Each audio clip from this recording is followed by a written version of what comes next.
It's Tuesday, August 6th. You've got Goose, you've got Daniel, and you've got Dean, and you're entering into the core, brought to you by Zelcore Plus, the one wallet for all your custody and trading needs. To learn more about Zelcore Plus, visit Zell.network.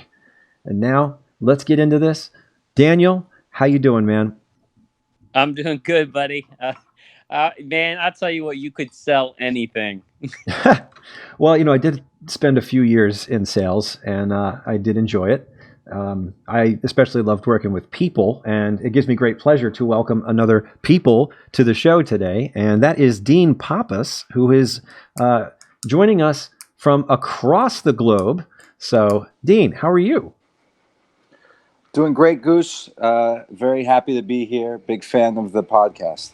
Oh, fantastic. Thank you so much. It's so great to hear from you from across the globe in China. And now, one thing that we want to do with this podcast is introduce you to the Zell community. Now, we've done a little bit of that in our Discord, on Medium and whatnot, on Twitter, but we just want to say hello and get to know you a little bit better and what it is that you're going to be doing with the Zell ecosystem. Yeah, so first I want to highlight the fact that I wouldn't be part of the Zell ecosystem if it wasn't for Mary CH. She's one of the users on the Discord channel, and Daniel. Working with Ethereum Classic, I got to meet Mary CH in person as well, and he was just such a big fan of what Zell is. As a miner, he's really focused on the POW coins. So that enthusiasm was electric. It was magnetic, and that's what brought me to talk with Daniel. And then once I got to talk to Daniel and learn more about the team, it was a no-brainer for me to try to get involved. So my background has been in marketing. I've been in marketing for about 15 plus years. 10 of those were spent at one of those big agencies, big marketing agencies. Today it's called Zeta Global. It's a company about 1.5 billion private valuation, so it's extremely large. And soon after that, I got into crypto. First as an investor back in 2014, and then about 2 years ago, I saw on Antonopoulos YouTube where he was he commonly says that the best way to invest into blockchain is to work in blockchain, and that just spoke straight to my core. I happened to be in a place where I didn't really need to focus on a day-to-day job, so I said, you know what, this guy's right. And I applied to every single internship, ambassadorship, CEO position, you name it, the entire spectrum. And then 2 years later, here I am. I've had quite a few victories under my belt, worked with a lot of projects, and I'm excited to bring a lot of that experience over to Zell. Well, we're excited to have you here, and you did talk to the right person. Of course, Daniel is our Chief Strategy Officer and one of the core founding members of the Zell project, and so he is the one who kind of like the master of the chessboard, if you will, is putting people together, lining them up, and we're so excited to welcome you as part of the team to help us grow this ecosystem even further. Yeah, and I've witnessed the chess master in action, there's a lot of pieces. What we were talking about before is that the Zell ecosystem is extremely rich and encompassing. The vision that Miles has had includes so many different components that when you look at some of these other projects, their entirety is one of our components. Before we started the podcast, we were talking about Zell VPN.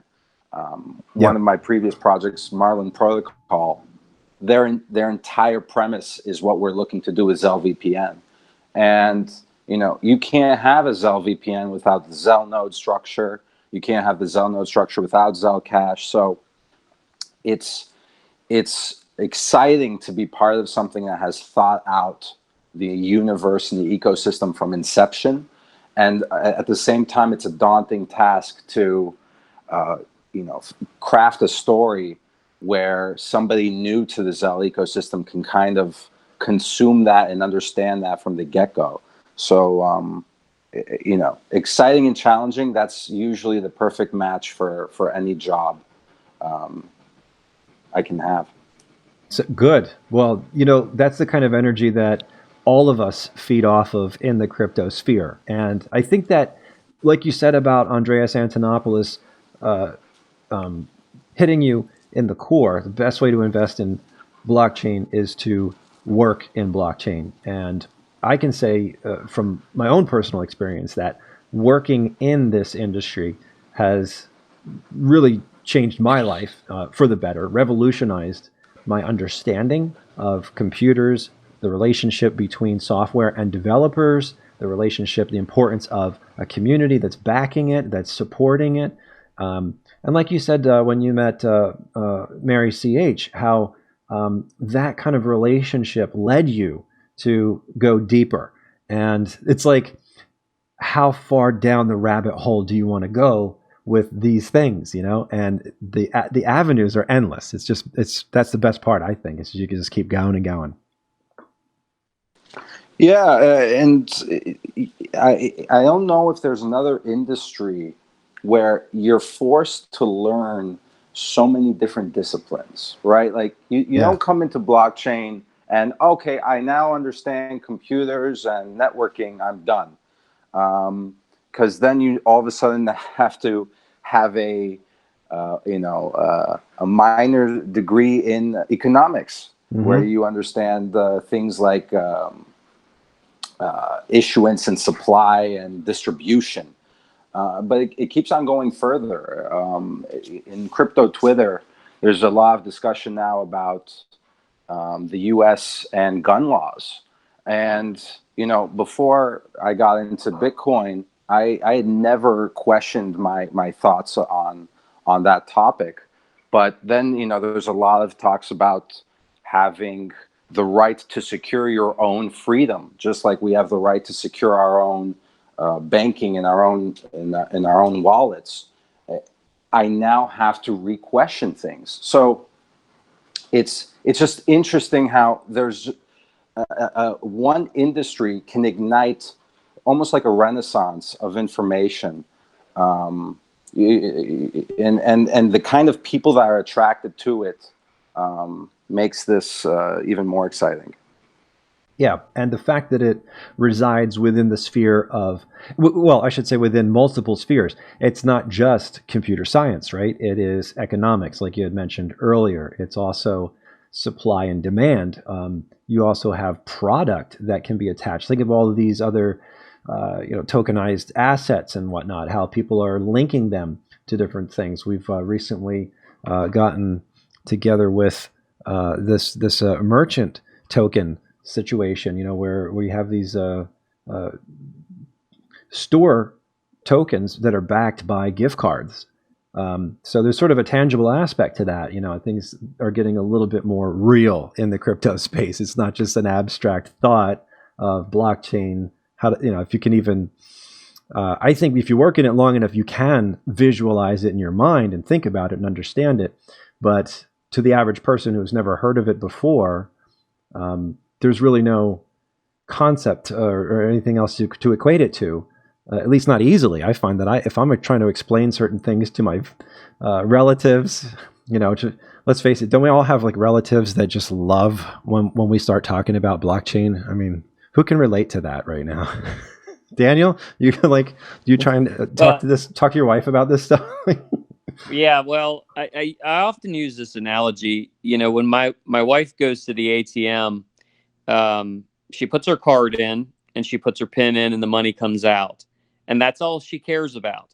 Yeah. She doesn't need to understand the underlying technology, of how all the systems are that run that. So it's kind of one of the things that we have, and we can admit all of our strengths, and we often do that. But one of our challenges and has been, finding our voice. And as you obviously could pick up listening to Dean,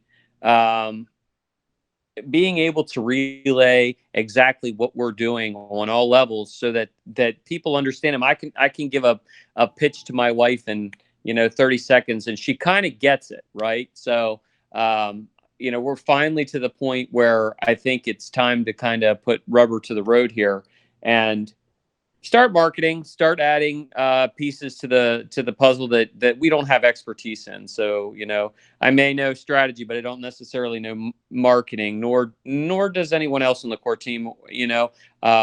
We have each one of us has our strengths. So I think that's what we're looking at, is we want to make sure that we bring in good people and good positions.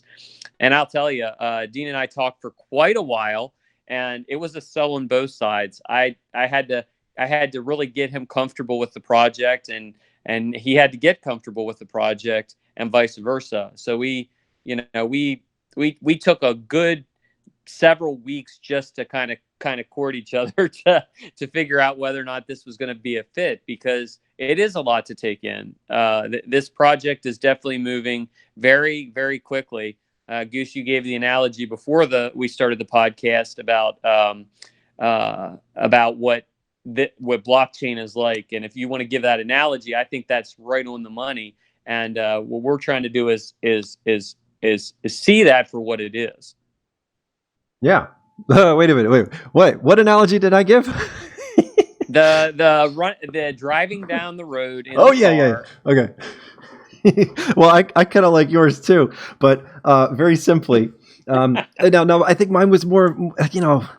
It's like somebody once gave me this description of creation. Like, if you could visualize what creation looked like, it would be like driving down the road really fast, and then when you turn your head to the side and look at like the trees and everything going by really fast, it's kind of a blur. That's creation. And I liken that to the blockchain space, because it's fast and furious and it's hard to make sense of anything until you reach your goal, until you get to your destination. And then of course, you slow down the car and you take a look and you see everything for what it is, everything that you've built. I think your analogy was a little more aggressive, I think. Yeah, my analogy was running down a hallway as fast as you could and getting roundhoused right to the face, because that's a little bit of crypto, and then you pick yourself up and dust yourself off. You survey the scene, see where you're at, and you start running again. So yeah. And Dean, what say you about your experience in crypto? Have you had those kind of ups and downs, or those fast and furious moments? Like, what can you give us some highlights of your past? Well, I started out with a project where the founder is so passionate. It was difficult for me to differentiate between, is this something that is it a get rich quick scheme, or is this the real deal? And I think that's one of the challenges for somebody coming into the space, is trying to differentiate, because there's over 2,000 projects right now, and I really got involved during the ICO craze. So that was, the ups and downs really came from trying to always decipher everybody's motivations. Who am I talking to right now? Is this someone that is genuinely trying to make a difference, trying to make a quick buck? And then there's a lot of people who simply, they might have the right motivations, but the wrong understanding of capabilities. So being able to decipher that's been a challenge, and also trying to learn as much as possible. Another project I worked on, I found out from someone very well known on a public forum, pointed out that there had been a plagiarized portion of the white paper.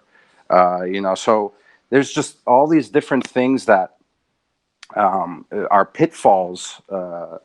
And I quickly learned that the most important thing is authenticity and reputation. But as you guys have said, everything is moving so fast. You need to constantly be absorbing new information. Where right now, bringing it back to the conversation with Zell, there's just over information, again, because there's just so many different components. And the thing that I've really been battling with is what's the best story, and that's something that I think really wraps back to how I got pulled in, which was Mary CH, someone who's a miner, someone who's enthusiastic about the hardware connection to blockchain. And I think that story connected with Zell nodes and the layout of how scalability is achieved is really the story to lean into. Zell has a path that makes sense towards connecting a large network of hardware. That story makes sense to me. It resonates with me. I see it in the fact that there's a vibrant community that was built organically, primarily of miners, primarily of node operators, where, you know, the moment you talk about Ethereum nodes, everybody kind of, has Infura as a furious response, not a happy one, right? The gut reaction is no. Exactly. So the amount of understanding at the hardware connectivity level from a community standpoint is a lot higher than other projects. And it seems like a natural place for the story really to shine, which is, we're the scalability on the hardware side. We've thought about how this scales in a decentralized way, because it's really the machines underneath that are bringing this decentralization to reality. Yep, and they're going to continue to get developed upon and grow and expand already. I mean, this is what's very interesting about the Zell ecosystem, especially the Zell network, is the fact that it's built on a three-tiered system of varying degrees of compute power and storage space, which is really important because, first of all, like you said about Miles, he has the foresight to think ahead to what is going to be necessary to achieve the ultimate goal, which it would be to put these computers, this node network, to use. And of course the Zell VPN being one of those first use cases, even though that's not going to cause a CPU to thrash just to provide VPN services, but it's a start, and then we build and continue to grow. But while you're speaking about mining, I noticed that recently we were listed on whattomine.com, and this was largely because we changed our algorithm. We're now using the Zell hash algorithm, and What2Mine needed some time to compile all of the data from different graphics cards so that they could accurately list it. And we are hovering right now, at least of the making of this video, at the #2 spot for NVIDIA graphics cards. So pretty cool to say that. The secret's that's out. A big win. The secret's out, though. I know, right? That means, well, hey, you know what? It's a big win because if this is a network that relies on the miners, they're coming. They're going to see that and go, I might want to take a look at Zell. So we're going to see an influx of people coming to this ecosystem, and they're going to get to learn about all the different products and services that we offer with that. It's not, mining is great. That's one part of it. But, well, what's the purpose of mining, right? What is this whole ecosystem doing? And then you get introduced to the nodes and Zell-Core Plus, the API system that links you to exchanges. I mean, it's just, again, rabbit hole, right? It goes on. And I'm with you, Dean, when you say that I want to, discover what story is the best, which the one that stands out the most, that really captures what it is that Zell does. And I know that you're going to be doing some work with Zell Labs, right? Yes. So Zell Labs is where the partnerships kind of come from. Again, that's part of the that's where I've been positioned as a chess piece by Daniel. You know, as a marketer, I'm resistant to love the name Zell Labs. To be honest, it's just because we have too many Zells, and you know that's one of those things that I want to figure out how Zell Labs kind of either connects, or is it more of an internal distinction versus an external one. You know, one of the things I definitely want to figure out is honing in on the three pillars of Zell. You know, because even this podcast is Zell Hub. It doesn't help us to dilute the Zell name so much so early. But yes, Zell Labs is something that you know, I'm enthusiastic about, and the fact that there's a lot of partnerships that can be growing out of the scalability that you achieve from Zell nodes. But you know, as a marketer, I'm always going back to how do we deliver the strongest story, the strongest message at this point. Nice. Well, we're going to be talking about that for sure, and we're going to be delivering that message. Rest assured. Now, as far as labs goes for right now, like you said, there's a partnership element to that, and there's also a development element to it, where it's kind of a mutual development approach, right? In the sense that our developers will work with developers from other projects to achieve a similar goal. Yeah, and Goose, I just want to bring up a point too, that you mentioned earlier about being and being highlighted on what to mine. Number two, we are seeing another type of kind of mass exodus, and that is miners, developers, people that mine with their mine in the space. They're already acknowledging Zell as a highly functional project. So not just a proof of concept or a white paper.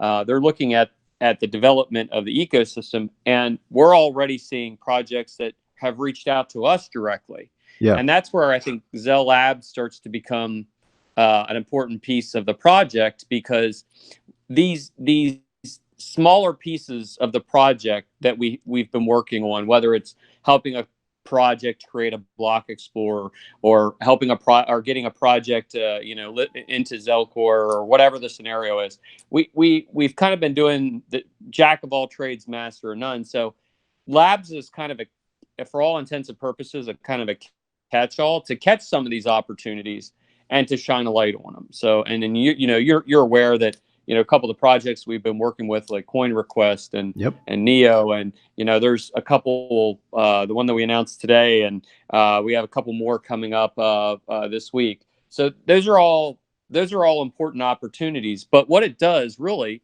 is it puts us right in their crosshairs, their community's crosshairs, because the minute that they begin to engage with us or look at developing with the project, people are smart, and they're going to go out and they're going to look at, well, what is Zell, and what is Zellcore, and what is this? So yeah, I think if Dean and the marketing team can work together to hone that message, we can really deliver it, and that's going to be great for the project. Absolutely. Yeah, we're going to do that. And another thing that I think is really important for our labs partners is the fact that we are on so many different operating systems, right? We've got Windows covered, Mac OS, iOS, Android, Linux. You've got all the major platforms there, which means access to pretty much everyone. Yeah, I think strategically, the Zell Labs concept is spot on. When again, I focus on the hardware as being the plan and the story. If our capabilities are so massive, it's going to be very difficult for somebody to not want to integrate with our ecosystem.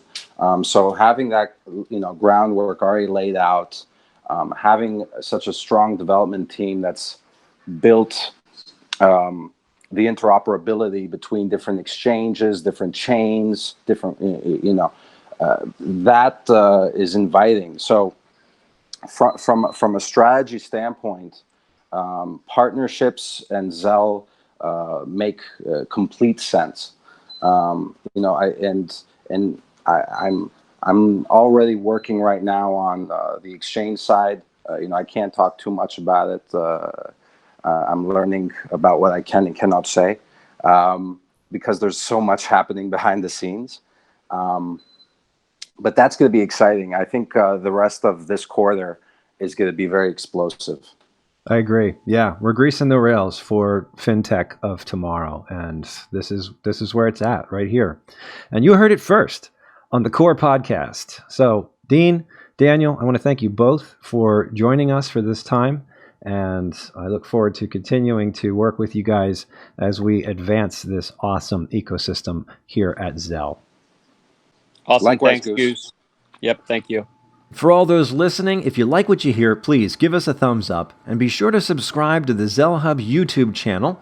Visit us at Zelle.network to learn more about our team and the great things that are happening with the Zelle ecosystem. If you want to connect with us on Twitter, find us at Zelle_core. Once again, thanks for listening, and until next time, you've been in the Core, powered by Zelle Core Plus.